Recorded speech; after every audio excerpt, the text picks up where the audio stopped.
When the path is hidden, the first temptation of the human heart is to assume that it has vanished altogether. We look ahead and see only fog, and because we cannot see the road, we conclude there is no road. Yet this conclusion is born not of reason but of fear. The unseen has always frightened us more than the clearly dangerous, because danger at least has an outline. A shadowy forest with no visible trail feels more threatening than a cliff we can plainly observe, for the cliff allows us to measure our steps, while the forest asks us to trust that a way exists even when our eyes deny it. In such moments, we forget something essential about the nature of guidance itself. A guide does not cease to be a guide merely because the traveler cannot see the map. In fact, the true test of guidance comes precisely when sight fails and trust must take its place. It is worth considering how often we have mistaken clarity for truth and visibility for safety. There are seasons in life when everything appears illuminated, when choices feel simple and consequences seem predictable. We walk confidently then, believing we understand the terrain. But there are other seasons when the light dims without warning, when familiar landmarks disappear, and when yesterday's certainties offer no help for today's questions.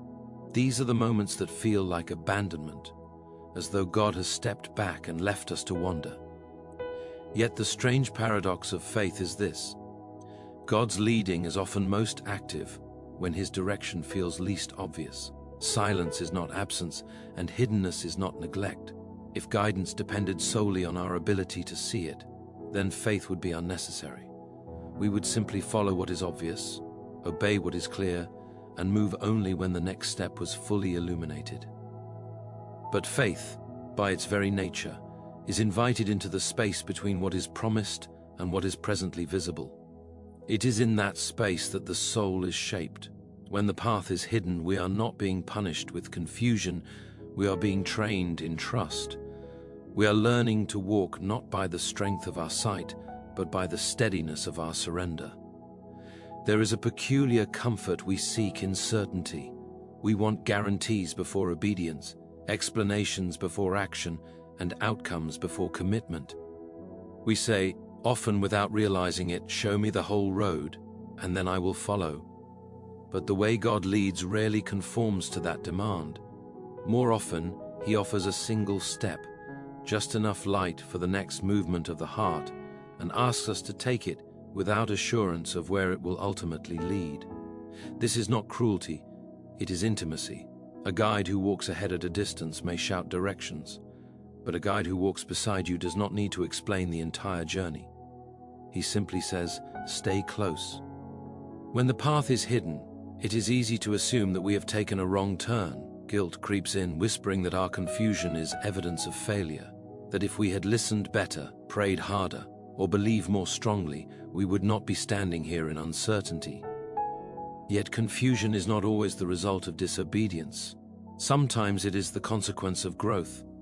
Children become confused when they outgrow old understandings, when the world expands beyond what they once knew.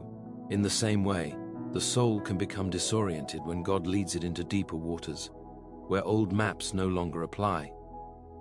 Consider how often God's work in us is hidden long before it becomes visible around us. Roots grow in darkness before branches reach toward the light. A seed breaks open beneath the soil, unseen and unnoticed, before it ever appears as life above ground. If we judged the seed's progress by what we could see on the surface, we would assume nothing was happening at all. Yet the most critical work is occurring precisely where our eyes cannot reach. So it is with the hidden seasons of our lives. What feels like stagnation may in fact be preparation, and what feels like delay may be the careful alignment of timing we cannot yet comprehend. Hope, in such seasons, does not arrive with fanfare. It does not shout or announce itself boldly.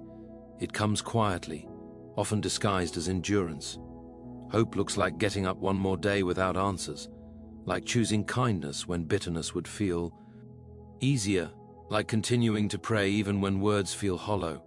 Hope is closer than we think because it is not waiting at the end of the journey, it is walking with us in the middle of it.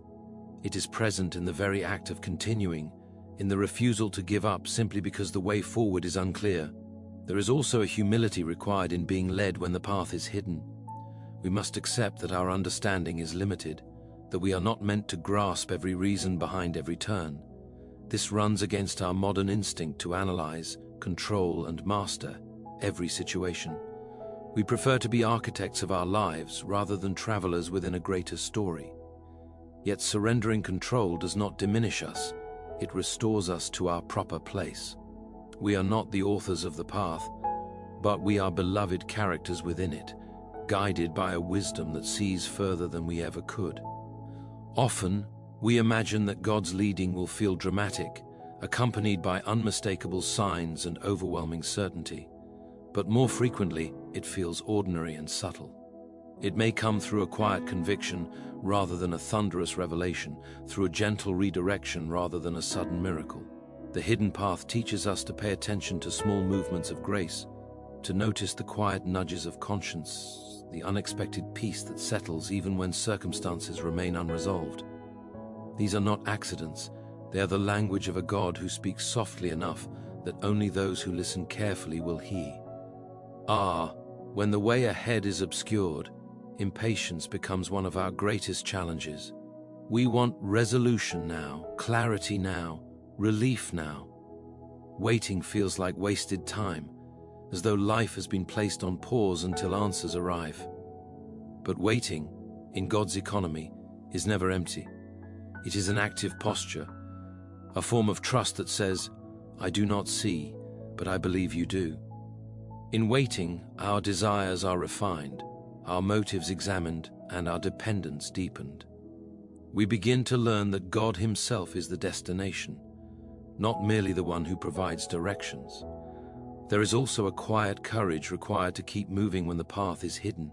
Courage is not the absence of fear, it is the decision to step forward despite it. Each small act of obedience becomes an act of defiance against despair. We declare, through our actions, that uncertainty will not have the final word, that confusion will not dictate our identity, and that fear will not define our future. In this way, every step taken in trust becomes a testimony, not only to God's faithfulness, but to the resilience He is cultivating within us. We must also confront the uncomfortable truth that sometimes we would rather have clarity than God Himself. We seek answers more eagerly than presence, solutions more passionately than relationship. Yet when the path is hidden, we are invited into a deeper reliance, one that values companionship over comprehension. God does not merely show us the way, He walks it with us. The obscured path becomes a place of encounter, where faith moves from theory into lived experience, where belief is no longer an abstract concept, but a daily practice. As we walk through such seasons, we may look around and see others who seem to have clear direction, whose lives appear ordered and purposeful. Comparison then becomes another burden we were never meant to carry. We forget that every journey is unique, that God leads different souls along different roads, and that what is visible in one life may be hidden in another. The absence of visible progress does not mean the absence of divine activity. It simply means that God is working in ways that cannot yet be measured or displayed. The hidden path also teaches us compassion. When we have walked through uncertainty ourselves, we become gentler with others who are lost or struggling. We learn not to offer shallow assurances or easy answers, because we know how hollow they can sound in the midst of genuine confusion. Instead, we offer presence, patience, and understanding. In this way, our own seasons of hiddenness become a source of comfort for others, a quiet ministry born not of certainty, but of shared vulnerability. There is something profoundly transforming about discovering that God's guidance does not depend on our confidence. He does not wait for us to feel brave before He leads us forward. He meets us in our trembling, in our doubts, and in our questions, and He leads us anyway. This realization frees us from the pressure to manufacture faith through sheer willpower. Faith, we learn, is not a performance but a relationship. It grows not by pretending certainty, but by choosing trust in the midst of uncertainty. When the path is hidden, it is tempting to stand still, to wait until the fog clears completely before taking another step. Yet stillness, when born of fear, can become its own form of disobedience. God often clears the fog only after we move, not before. The light appears as we walk, not as we wait. This does not mean rushing ahead recklessly, but it does mean responding faithfully to what we have been given, however small or unclear it may seem. Obedience in uncertainty is one of the purest expressions of faith. Hope draws nearer in these moments, not because circumstances suddenly improve, but because our perspective begins to change. We start to see that the hidden path is not an obstacle to God's work, but an instrument of it. Through it, we are learning to listen more closely, to depend more fully, and to love more deeply. The very things we once feared become the means by which we are transformed. The fog that once disoriented us now teaches us to walk hand in hand with the one who knows the way. And so we continue, not because we have all the answers, but because we trust the one who does. Each step forward, taken in faith rather than sight, becomes a quiet declaration that we are not alone, that the path, though hidden, is held securely within a greater design. We move onward, not with the arrogance of certainty, but with the humble confidence that even in the unseen, even in the unanswered, God is still leading us, and that the hope we long for is not somewhere far ahead, but nearer than we ever imagined, unfolding with every faithful step we dare to take into the mystery that still lies before us. As we press forward along this unseen way, something subtle begins to happen within us. Our dependence shifts. At first, we depended on clarity, on plans, on reassuring signs that confirmed we were moving in the right direction. But slowly, almost imperceptibly, we begin to depend on presence instead. We notice that even when answers do not come, strength somehow does. Even when the future remains obscured, today is still bearable. This quiet sufficiency is not accidental. It is the evidence of a sustaining grace that does not remove the fog, but teaches us how to walk within it without losing heart. In these hidden stretches of the journey, our prayers often change their tone. We stop demanding explanations and begin asking for endurance. We stop insisting on understanding and begin pleading for trust. There is a maturity in this shift, though it rarely feels like growth while it is happening. It feels more like surrender, like admitting that our grip on certainty was never as strong as we imagined. And yet in loosening that grip, we find ourselves strangely steadied. The ground beneath us may still be unseen, but it does not give way. There is a lesson here that cannot be learned in brighter seasons. When everything is clear, we are tempted to believe that our progress is the result of our own wisdom, our discipline, or our foresight. But when the path disappears, self-reliance quickly reveals its limits. We come face to face with our fragility, our inability to predict or control outcomes, and our deep need for something beyond ourselves. This realization, though uncomfortable, is a gift. It strips away illusions and replaces them with humility, which is the soil in which true faith grows. We often imagine that being led by God will feel like being carried. That effort will be replaced by ease and struggle by certainty. But being led does not mean being spared from effort. It means that our effort is no longer aimless. Even when we cannot see where the road ends, we trust that our steps are not wasted. Every act of faith, every decision to keep going, every moment of perseverance becomes meaningful because it is held within a purpose greater than our understanding. In the hidden path, memory becomes both a comfort and a challenge. We remember times when God was faithful before, when clarity eventually returned, when what once felt confusing later made sense. These memories can strengthen us, reminding us that the present fog is not permanent. Yet memory can also tempt us to nostalgia, to longing for a past season rather than engaging faithfully with the present one. We must learn to let memory encourage us without allowing it to anchor us to what has already passed. God is not only the one who was faithful then, He is faithful now, even if His faithfulness takes a different form. As we continue, we may begin to notice that the hidden path is reshaping our desires. What once seemed urgent loses its grip, and what once felt insignificant gains new weight. We begin to value patience, versus speed, depth over display, and integrity over recognition. This reordering of the heart is one of the quiet miracles of walking without sight. When external direction is unclear, internal alignment becomes essential. We learn to listen more carefully to the whisper of conscience, to the gentle prompting toward what is good and true, even when it is difficult. There is also a refining of motives that takes place when the way forward is uncertain. When no applause awaits us, when no clear success can be measured, we must ask ourselves why we continue. Is it for approval, or is it for faithfulness? Is it for outcomes, or is it for obedience? These questions are not easily answered, and they are not meant to be. They are meant to be lived into, step by step, until our actions begin to reflect a deeper, quieter commitment that does not depend on visible rewards. The hidden path can feel lonely, but it often draws us into a deeper sense of communion.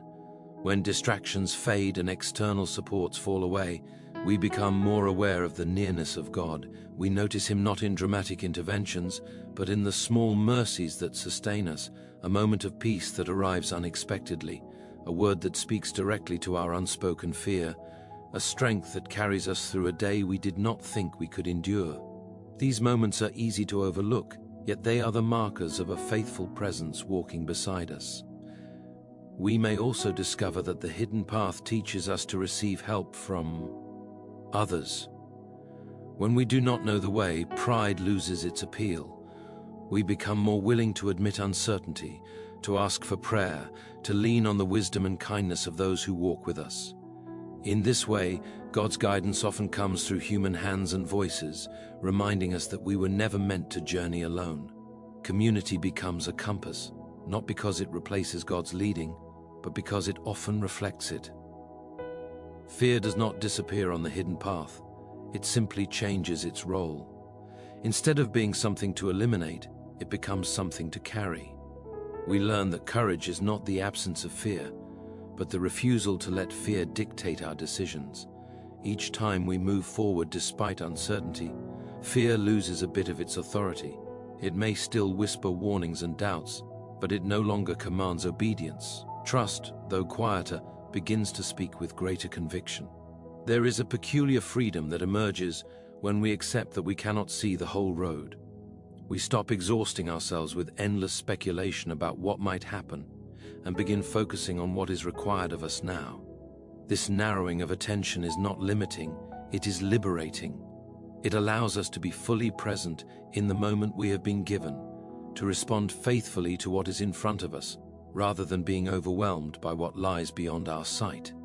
As time passes, we may begin to realize that the hidden path has been teaching us how to listen, not just to God, but to ourselves, to others, and to the quiet movements of life around us. When clarity is absent, noise becomes less helpful, and silence gains value. We learn to sit with questions without rushing to answer them, to allow uncertainty to exist without immediately resolving it. This patience deepens our inner life and makes space for wisdom that cannot be hurried. There is also a strengthening of hope that occurs in these seasons, though it may not resemble the hope we once expected. This hope is not based on optimism or favorable circumstances. It is anchored in character, in the steady conviction that God is good even when the way is unclear. Such hope does not deny difficulty, it endures within it. It becomes less fragile, less dependent on outcomes, and more resilient in the face of disappointment. We may find ourselves tempted to measure progress by visible results, to ask whether anything is actually changing, but the hidden path resists such measurements. Its progress is internal before it is external, subtle before it is obvious. Growth occurs in patience learned, humility gained, and trust deepened. These changes may not impress the world, but they shape the soul in lasting ways. In moments of weariness, when the fog feels thickest and our steps feel heaviest, we may be tempted to believe that we have been forgotten. Yet it is often in these moments that God is closest, carrying us in ways we do not perceive. His leading does not always feel like forward momentum. Sometimes it feels like restraint, key being held back from paths that would harm us. What feels like delay may in fact be protection, and what feels like silence may be an invitation to rest. As we continue walking, we begin to understand that the hidden path is not a detour from God's will, but a part of it. It is not a mistake to be corrected, but a season to be inhabited. God does not merely tolerate our uncertainty, He uses it. Through it, He loosens our grip on false securities and anchors us more firmly in Him. The very absence of clarity becomes a means of grace, drawing us deeper into dependence and trust. There are moments when the fog lifts slightly, offering brief glimpses of the road ahead. These moments are gifts, not guarantees. They encourage us without removing the need for faith. We are shown just enough to keep going, just enough to remind us that the path exists even when it is hidden again. We learn to receive these glimpses with gratitude rather than clinging to them as permanent solutions. The hidden path also reshapes our understanding of success. Instead of equating success with achievement or recognition, we begin to see it as faithfulness. Success becomes the quiet decision to keep walking, to keep trusting, to keep loving, even when there is no applause and no assurance. This redefinition frees us from the constant pressure to prove ourselves and allows us to live with greater integrity and peace. As the journey continues, we may notice that our questions change. We stop asking, "Why is this happening?" and begin asking, "Who am I becoming?" This shift marks a deepening of perspective. We realize that God's primary concern is not merely our comfort or convenience, but our transformation. The hidden path is shaping us into people who can carry greater responsibility, deeper compassion, and steadier faith. Even in the midst of uncertainty, there are moments of quiet joy, not the loud joy of celebration, but the gentle joy of knowing we are not alone. It surfaces unexpectedly, in gratitude for small mercies, in the peace that accompanies trust, in the realization that we are being held even when we cannot see the hands that hold us. This joy does not erase difficulty, but it infuses it with meaning. And so we continue to walk, step by unseen step, learning that the hidden path is not empty but full, not abandoned but guided, not hopeless but alive with purpose. We move forward with a faith that is no longer dependent on sight, a hope that no longer waits for perfect clarity, and a trust that grows stronger precisely because it has been tested in the fog. There comes a point along this hidden way when we realize that the fog itself has become familiar. What once felt like an enemy now feels like an environment we have learned to survive within. This does not mean we enjoy uncertainty, but it means we are no longer paralyzed by it. We begin to understand that clarity was never the foundation of our faith. Trust was. And trust, unlike sight, does not require perfect conditions to function. It grows even when the terrain is uneven and the future unnamed. In these moments, we start to recognize how much of our former anxiety was rooted in our need to be in control. We mistook control for safety and planning for security. But the hidden path exposes the limits of that illusion. No amount of preparation can eliminate every unknown. No strategy can account for every turn. This realization, rather than weakening us, gradually strengthens us. It shifts our confidence away from our ability to manage outcomes and toward God's ability to redeem whatever outcomes arise. We may notice that our inner dialogue begins to change. Where we once rehearsed fears and imagined worst-case scenarios, we now pause more often, choosing instead to remind ourselves of what we know to be true, not what we feel, which can change from hour to hour, but what has proven steady over time. Truth becomes an anchor when emotions threaten to pull us under. We learn to speak gently but firmly to our own hearts, refusing to let fear be the loudest voice in the room. There is also a growing awareness that the hidden path has slowed us down for a reason. In a world that values speed and efficiency, slowness feels like failure. Yet here, progress is measured differently. Slowness allows us to notice what haste would overlook.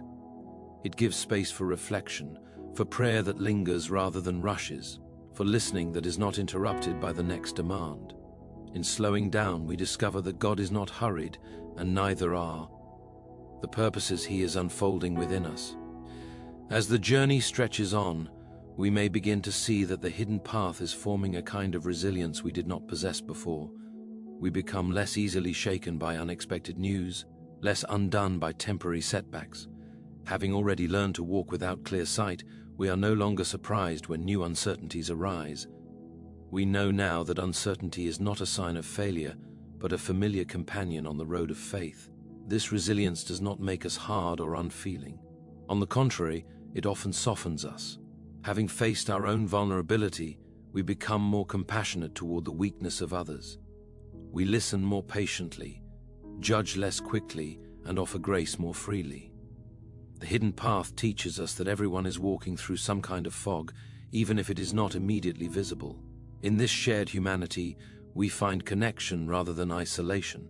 At times, the temptation to turn back resurfaces. We remember the comfort of familiar roads, even if they were imperfect. The known, with all its flaws, can feel safer than the unknown, even when the unknown is where growth awaits. In these moments, faith becomes a choice rather than a feeling. We choose to keep going, not because it is easy, but because turning back would mean abandoning the work that is quietly being done within us. There is a deepening honesty that emerges when we walk long enough without clear answers. We stop pretending to be stronger than we are.